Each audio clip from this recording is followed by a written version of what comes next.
Okay, today we're coming from the Rectory Community Museum in the Ford Room, and our guest today is Leland Blackshare.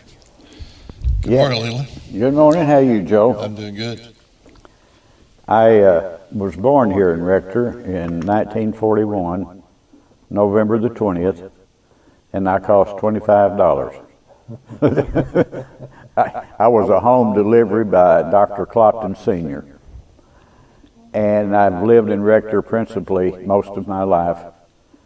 I graduated high school here in 1959, and I attended Arkansas State University, college at that time.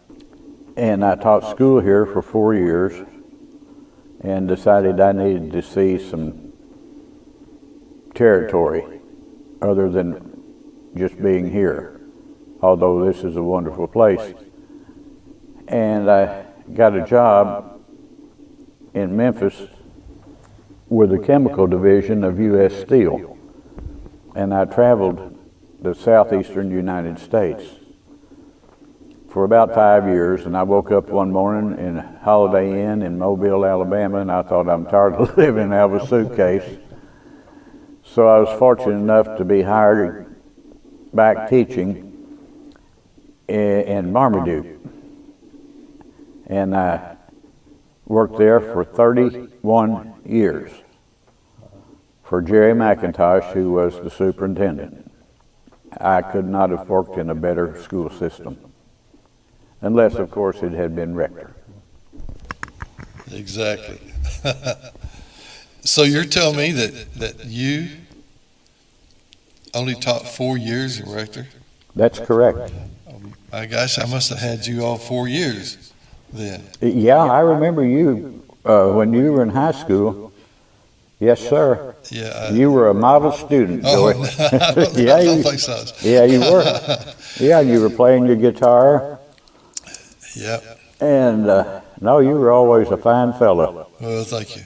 And well, I'm sincere, very sincere. Well, and I always just thought the world of you. And I. Well, thank you. And I remember after I got out of high school that we hung around a little bit uptown together, and I just couldn't believe I was friends with my teacher, my high school teacher.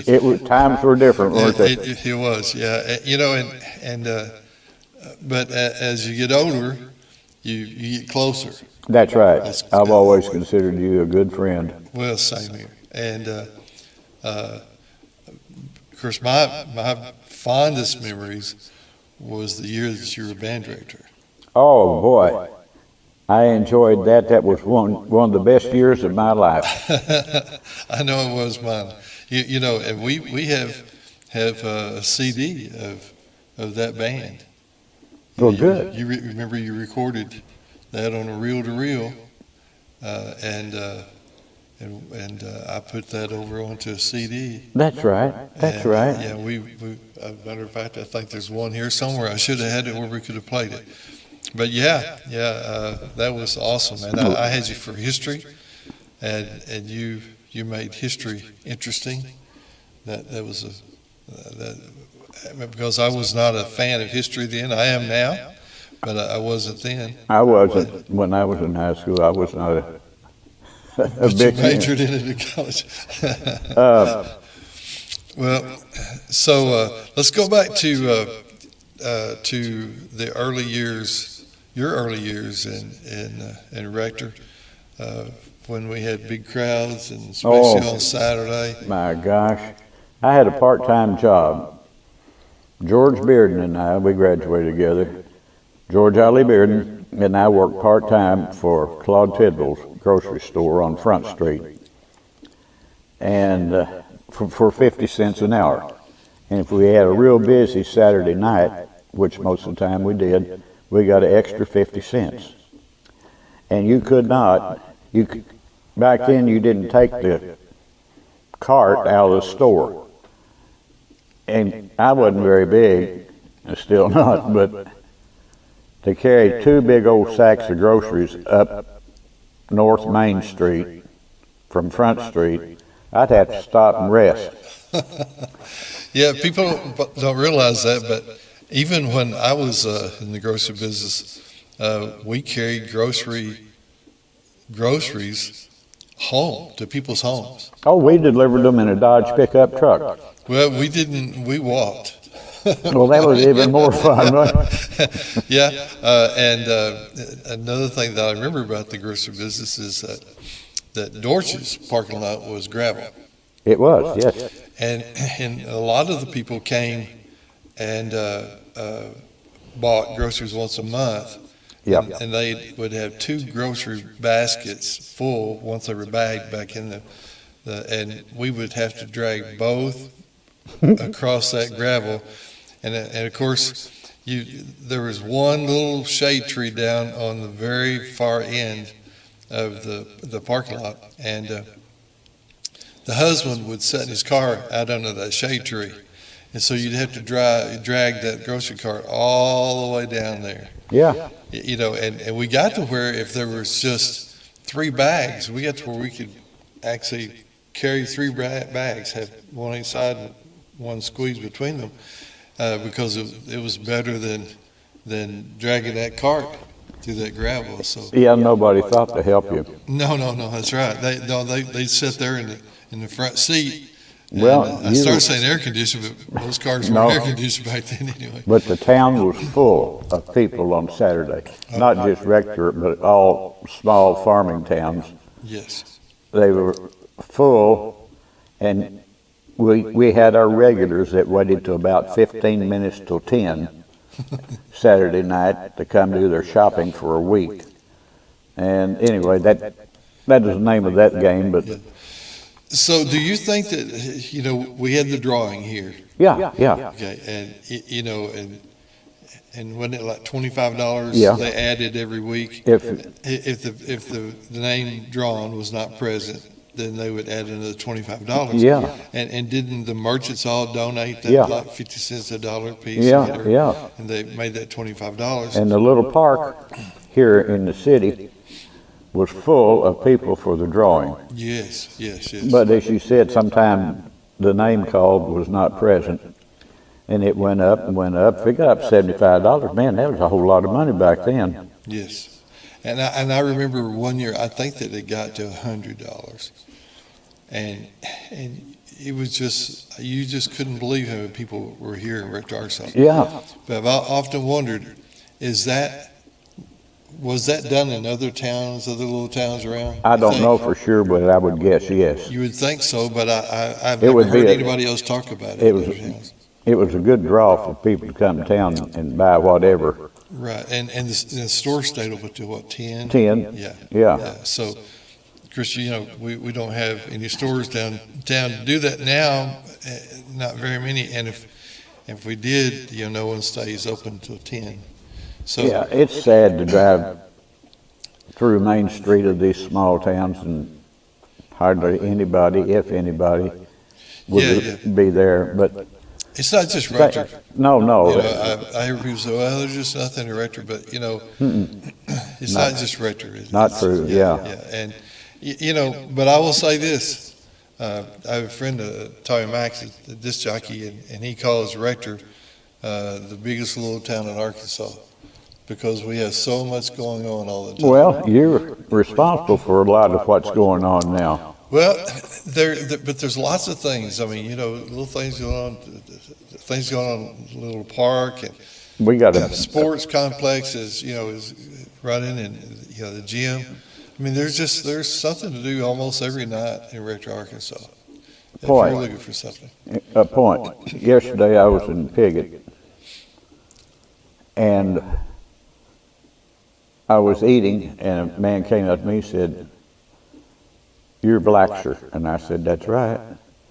He said, "Well, I remember when you were remodeling the park, the big park, Labor Day Park."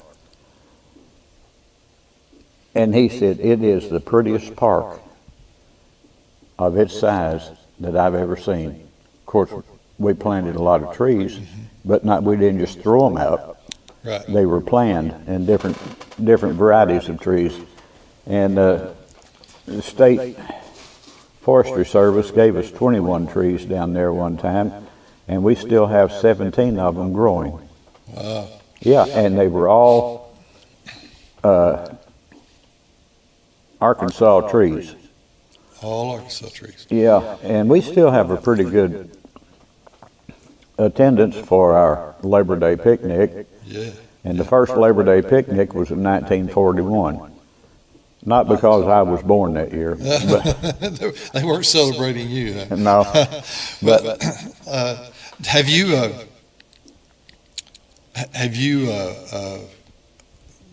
drawn a map with those trees or what kind they are? Would you be able to do that? Part of it, some of it I couldn't, Yeah. probably couldn't remember. You know, when I was on the Parks and Recreation Commission, we actually had sponsors of trees.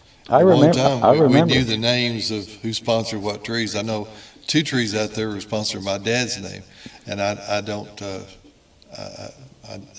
think I remember which one of them is, but I'm not sure which. I know where one of them is. It's a maple tree, and it's beautiful every year. Well, good. I'll have you show me. Charles Manchester donated thousands of hours to that park, and he could do practically anything. He's died last year, He sure did. Surprised But- everybody. he was a tremendous help with that park. And people will come through, Charles and I used to laugh and say, "Oh, what a pretty park you have." And we're thinking, yeah, all the sweat dripping off our foreheads. But Well, you know, I was going to mention that is that there were 2 fellows who put in lots of hours, and the other one was Don Pickler. oh gosh, yeah, You know, Don Pickler. Yeah. You know, and people didn't know this, but he came here from Michigan, where he had a landscaping company, Yeah, and so you know he built that children's park. That's I watched him do some of that. and He was so good, so smart, and so good at what he did. But, and this is not really funny, but I'd be talking to him and he'd just be walking off, and I didn't know he couldn't hear. But yeah, Don, he was fine fella. he was, yeah, he was. And you know, really good friend of mine. his sister Linda works in our community center, and water department. water department. Yeah. Yeah, thank you. Yeah. I couldn't think of it for a second. You know, she's managed the community center for Yeah. years and years. Yeah, and that community center is a blessing because it's used a lot. And it's still as nice today as it was the day it opened. Pauline Crockett donated a lot of money for that, Certainly did. and then she later had the storage area built, But, you know, and the stage. the stage and the curtains, and you know, stage is portable. You can. Yeah, It's like a bunch of table tennis tables, and you fold them up and move them over in the corner. but all And that cost a lot of money. It did. And you push a button, and the curtains come out and around the back of the stage, and push another button, and the curtains close. It's for not just Rector Arkansas, but it's an awesome. It setup. is. Yeah. You know, my cousin Rosie Akers, Oh yeah. who's been here longer than I have. And she's been on this show Yeah, too. yeah, she has, and she's sharp as a tack. Yeah, she I is. think Rosie's 86 or 7. Or 8, maybe. 88. She's 88. Yeah. Yeah. Yeah, I'm 82. Yeah. And yeah, Rosie's never forgotten anything, I don't believe. But she and I would talk. You go see Pauline Crockett, you get a history lesson. Oh, you know, I did some of this on video where I'd go to the house, and I went up there for 2 days and stayed a couple hours each time. And that wasn't long enough. No, but what's funny is she just acted like the camera wasn't there. She told so many things that I couldn't make public, that I've never got it edited, and that's been years and years. And I don't know if I ever get it edited to where we can play it. Well, that's all right. That's all Yeah, right. she knew who was having affairs with who. Yeah, You know, yeah. and Yeah. she didn't care to name them. So, That sounds like her. yeah. Yeah, Pauline. The Ford Theater. Ford Theater. That's what this room is named in honor of, because it was the entertainment of Rector, Arkansas. It was for a dime on Saturday. Yeah. City Western. Tom Ford owned the theater, and his oldest daughter, Rose, a lot of times would run the ticket booth in front, and it held right at 400 people. 400. Yeah, and many times it was full, not just on Saturday, but Sunday night was the big movie, Yeah. and always a big crowd for that. Bill Ford, his son, and then there were the twins, girls,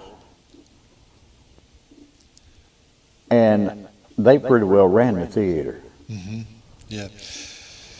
Yeah, that couldn't have been fun for those girls, because all their friends were out running around. Well, they did plenty of running. Well, they did, yeah, Mr. sure. Tom Ford had a big black Roadmaster Buick, Really. and you'd see the girls with their hair flying, driving around, and they're both beautiful, and their offspring, today, Yeah. a lot of pretty children Yes. favoring their grandparents or great-grandparents. And they're still live here, and they are big supporters of Rector, Arkansas. You bet they are. And we appreciate those people who've stayed around and helped try to keep Rector alive.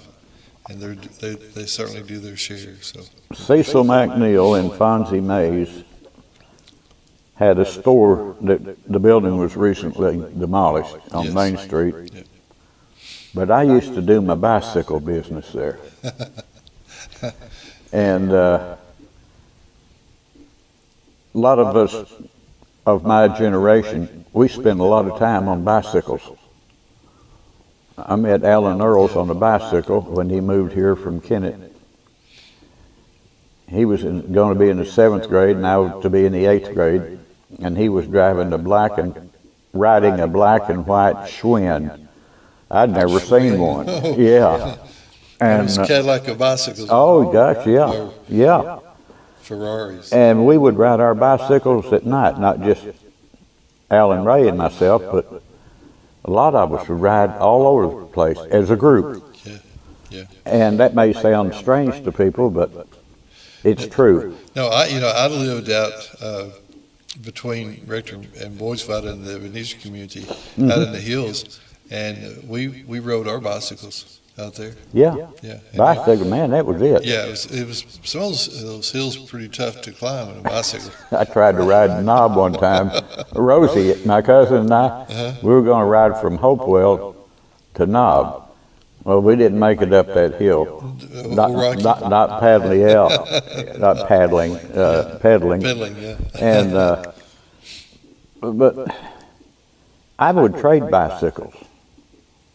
I go in Cecil's store. A lot of people bought things on the credit back then. And my grandmother, Leland Twitty, always taught me to pay my bills. And I always have. Yes. And I'm proud of that. But I would trade bicycles.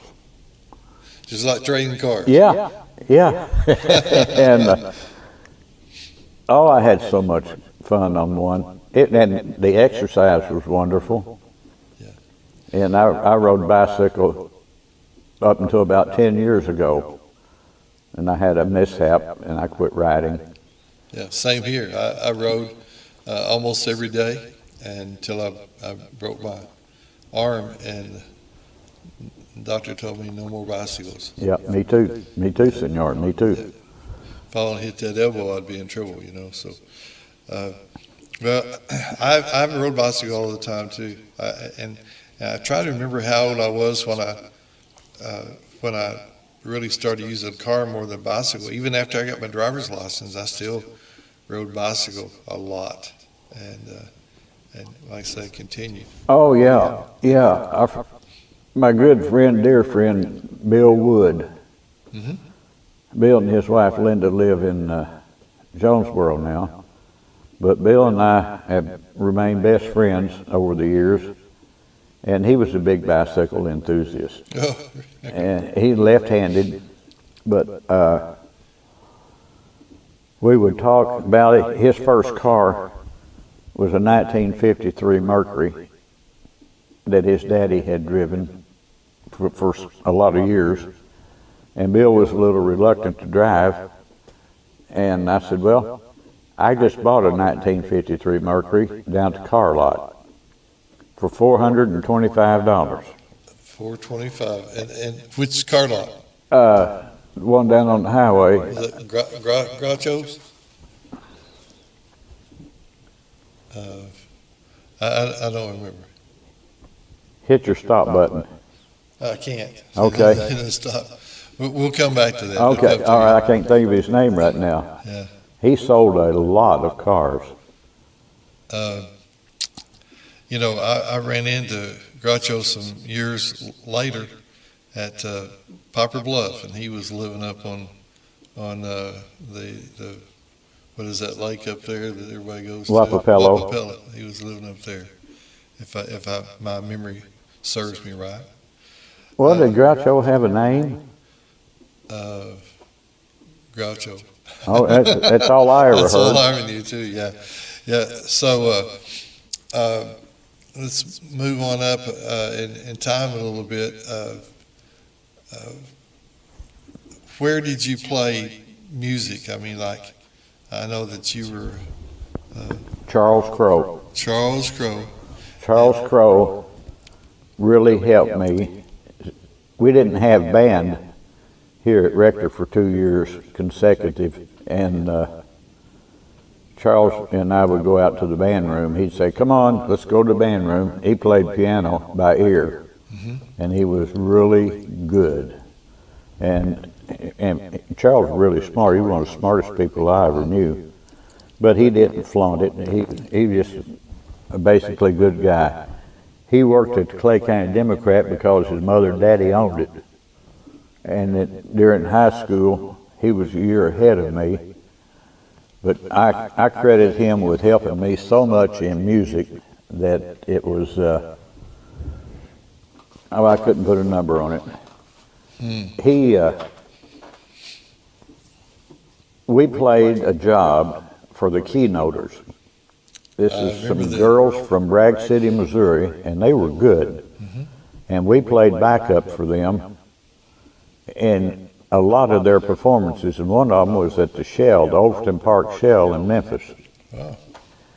And Charles's brother, younger brother, played saxophone, and of course I played the drum, mostly with brushes, but it was an awesome experience, and we played a lot of places free of charge. You know, these communities out in the country would have a 4th of July picnic of their own, for example. And we played a lot of those free of charge because we enjoyed playing. Oh yeah. And then when I was in college, I started college the year behind Charles, and he didn't play in the college band, but he was well acquainted with the band director at Arkansas State, Don Minx, M-I-N-X. I remember. Playing in that band was a life-changing experience for me because you had to be perfect. You didn't start perfect, but you had to evolve to the best of your ability to play in Don Minx's band. And he was such a great guy, just a wonderful person. It's kind of like when you were our band director, you wanted to be good for you. you know, when you love your teacher, then you want to do your very best for them too. Well, yeah, I wanted wanted you. It's for the band, yeah. And you were red hot. Oh, That band, it was. That band it was yeah, red hot, and you played a lot of different places. We traveled to different towns. We sure did. Yeah, and it was a good band. I'll never forget, and Paul C. and I were talking about this the other day. The Christmas parade in Jonesboro, and what they call it, it's Memphis and May, the Cotton Carnival Yeah, in Memphis. yeah, oh yeah. Yeah.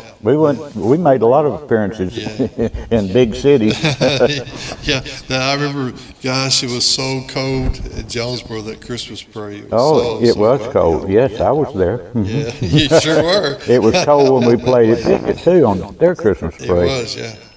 Yeah, so, any Well, the anything reason I else? became band director was because I was asked to by the superintendent of schools after this fella quit. Uh-huh.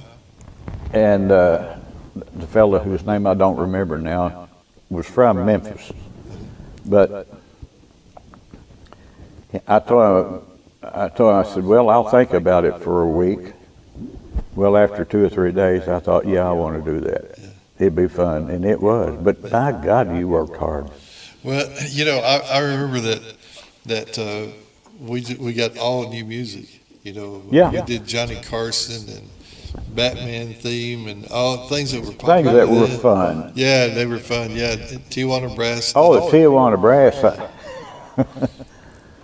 Yeah, the Tijuana Brass, they had several tunes we played. You know, I just sold my vinyl collection, my record collection. Did you? Yeah, but I kept Tijuana? I kept about probably 600 albums altogether. God. And 20 of them is Tijuana Brass and Baja Marimba Band and Yeah, stuff like I that. like the I still music. listen to it, yeah. The Cinco de Mayo. Yeah. We were playing in the Cotton Carnival Parade in Memphis, going down Main Street, and that was one of the songs we played on the march. And we got in front of this crowd of people there in one spot, and they were all clapping because they were all of Mexican descent. And we played their song, see? Yeah. Not even knowing they were there. That's right. Yeah, you never know. That's right. Yeah.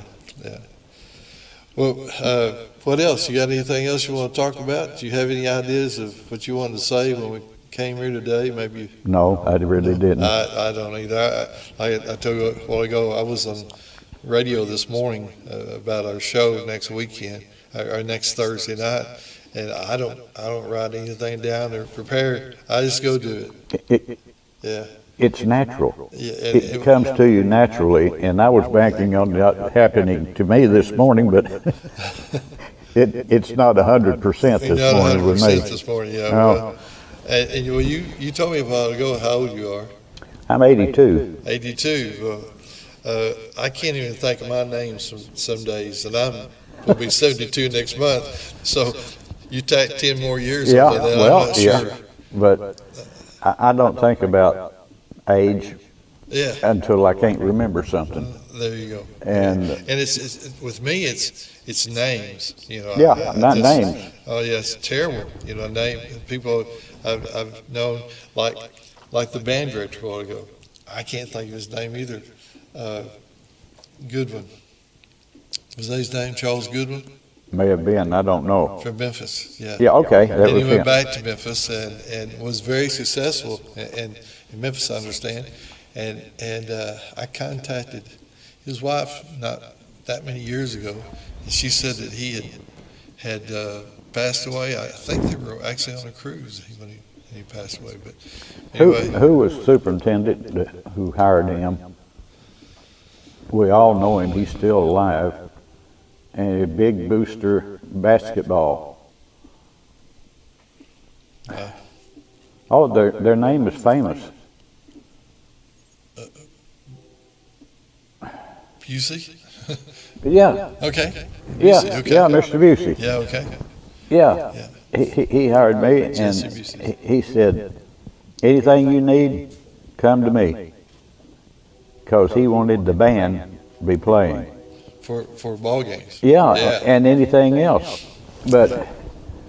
And I went to him a couple of times Yeah. and got what we needed. If I remember correctly, you said, "I'll take this if I can buy new music," I probably did. because Charles Gould was more just like a high school band director, just the old typical things that bands Well, play. if I do say so, we were red hot. Yeah. And good marching. Uh-huh. Good. We practiced marching a lot and playing. Yeah. Up on Rose Hill. And I find that that music is something that kind of creates a brotherhood, brother and sisterhood. Yeah. Well, yeah. And